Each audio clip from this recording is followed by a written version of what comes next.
आज की इस दुनिया में जहां हर तरफ से मतलब हर चीज आपका ध्यान खींचने की कोशिश कर रही है, वहां अपने अंदर की शांति को बनाए रखना बहुत बहुत मुश्किल हो गया है।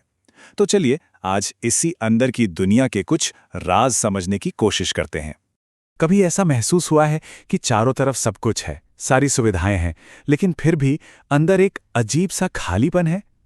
अगर हाँ, तो यकीन मानिए ऐसा महसूस करने वाले सिर्फ आप नहीं हैं। ये एक बहुत ही आम एहसास है आजकल, और इसकी जड़ को समझने के लिए आइए यश की कहानी में चलते हैं। तो सबसे पहले बात करते हैं इसी मॉडर्न खालीपन की। चलिए यश की दुनिया में झांक कर देखते हैं कि कैसे ये डिजिटल दुनिया की लगातार मिलने वाली उत्तेजना एक नौजवान दिमाग को अंदर से खोखला कर सकती है। तो ये है यश। यश की सुबह ना सूरज की किरणों से नहीं बल्कि फोन की नीली रोशनी से शुरू होती थी। कॉलेज खत्म हो गया था, सामने पूरी जिंदगी पड़ी थी, पर उसे ऐसा लगता था जैसे उसके अंदर कोई गहरी खाई बन गई हो। उसका मन हमेशा बेचैन रहता था, चाहे वो कुछ भी क्यों न कर रहा हो। और दिन की शुरुआत होती है एक तूफान से, नोटिफिकेशंस का तूफान, जो दिमाग को चढ़ाता नहीं बल्कि उसे एक कभी न खत्म होने वाली दौड़ में धकेल देता है। इसके बाद शुरू होता है वो अंतहीन स्क्रॉलिंग का सिलसिला, एक के बाद एक रील्स, मतलब मनोरंजन की छोटी छोटी नशे जैसी डोज। और फिर यूट्यूब शॉर्ट्स। दिमाग बस अगली मजेदार चीज की तलाश में एक ट्रेडमिल पर दौड़ता रहता है और उसे कभी भी संतुष्टि नहीं मिलती। और ये लत सिर्फ स्क्रीन तक ही सीमित नहीं है, तुरंत खुशी पाने की ये चाहत ना जंक फूड जैसी आदतों में भी दिखने लगती है। ये सब मिलकर डोपामीन का एक ऐसा चक्रव्यूह बना देते हैं जिससे बाहर निकलना लगभग नामुमकिन सा लगता है। तो सवाल यह है कि इस खालीपन की वजह क्या है? इसका जवाब यश को मिला, अपने एक शांत स्वभाव वाले पड़ोसी मिस्टर मिश्रा से। उन्होंने ही इस मॉडर्न बीमारी की सही वजह बताई और उसे एक नई राह दिखाई। मिस्टर मिश्रा ने उसे बहुत ही सिंपल तरीके से समझाया। उन्होंने कहा, सोचो, एक पौधे को अगर जरूरत से ज्यादा पानी दें तो क्या होगा? वो सड़ जाएगा, है ना? बस कुछ ऐसा ही तुम्हारे दिमाग के साथ हो रहा है, बहुत ज्यादा डोपामीन से। मतलब जब दिमाग को हर चीज से इतनी ज्यादा उत्तेजना मिलती है तो वो नॉर्मल साधारण खुशी महसूस करने की अपनी ताकत ही खो देता है।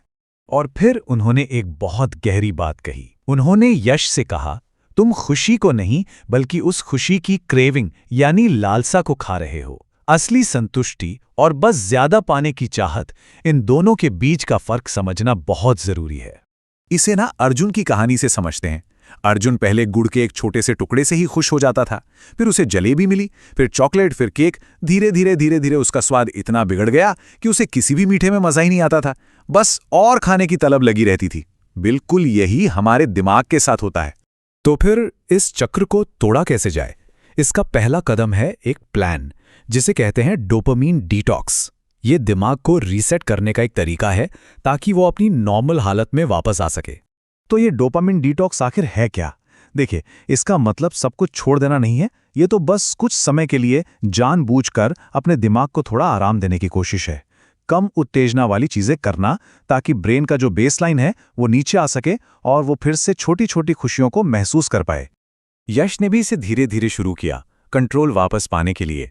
उसने 3 लेवल में इसे आजमाया, पहले 1 दिन, फिर 3 दिन और फिर 7 दिन की योजना।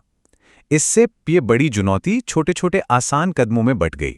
और इस डिटॉक्स का असली मकसद क्या है? मकसद है कि हम साधारण मामूली चीजों में फिर से सुकून ढूंढ सकें, जैसे हवा की ठंडक महसूस करना, एक कप गर्म चाय की खुशबू या किसी दोस्त से एक अच्छी गहरी बातचीत करना। लेकिन एक बात समझनी होगी, डिटॉक्स तो सिर्फ एक शुरुआत है। जो असली पक्का बदलाव आता है ना, वो लंबे समय तक चलने वाली अच्छी आदतों से आता है। इसे ऐसे समझिए कि डिटॉक्स एक नींव की तरह है, पर जो असली मजबूत घर बनता है वो रोज की छोटी छोटी आदतों की ईंटों से ही बनता है। तो ये आदतें हैं कौन सी? यहाँ 4 बहुत ही आसान नजेस या हल्के धक्के हैं जो दिमाग को बैलेंस में रखने में मदद करेंगे। पहला, अच्छी गहरी नींद। दूसरा, अच्छा खाना जो हमारे पेट के लिए अच्छा हो। तीसरा, रोज थोड़ी बहुत फिजिकल एक्टिविटी। और चौथा, फोन को साइड में रखकर बिना कुछ किए बस कुछ पल शांत बैठना। चलिए अब देखते हैं कि यश की कहानी का अंजाम क्या हुआ, कैसे वो मुश्किल वक्त में अपने इस नए ज्ञान को इस्तेमाल करता है और फिर खुद दूसरों के लिए एक गाइड बन जाता है। या बिल्कुल साफ साफ दिखता है, जब डोपामिन सिस्टम कंट्रोल में नहीं होता तो वो चिंता और बर्नआउट की तरफ ले जाता है, और जब वही सिस्टम कंट्रोल में होता है तो फोकस, क्लैरिटी और असली प्रोडक्टिविटी आती है। यहाँ हम यश में आए एक जबरदस्त बदलाव को देख सकते हैं। इन नई आदतों से पहले और बाद में उसकी मानसिक हालत, उसका फोकस लेवल और उसकी ओवरऑल खुशी में कितना बड़ा फर्क आया है। और ये कहानी का सबसे खूबसूरत पल है जब यश अपनी छोटी बहन आरोही को उसी खालीपन और बेचैनी से जूझते हुए देखता है तो वो उसे सही रास्ता दिखाता है। ये दिखाता है कि उसने न सिर्फ इस कला को सीखा है बल्कि अब वो इसमें माहिर हो गया है। तो इस पूरी यात्रा का सबसे बड़ा सबक क्या है? वो ये कि असली मकसद दिमाग को तेज बनाना नहीं है। असली मकसद है एक संतुलित दिमाग पाना। असली शांति और प्रोडक्टिविटी लगातार उत्तेजना से नहीं बल्कि बैलेंस से आती है। तो मैं आपको इसी आखिरी सवाल के साथ छोड़ता हूं जो हमें थोड़ा सोचने पर मजबूर करता है कि जब आप बाहरी दुनिया का सारा शोर कम कर देते हैं तो आपको अपने भीतर से क्या सुनाई देता है।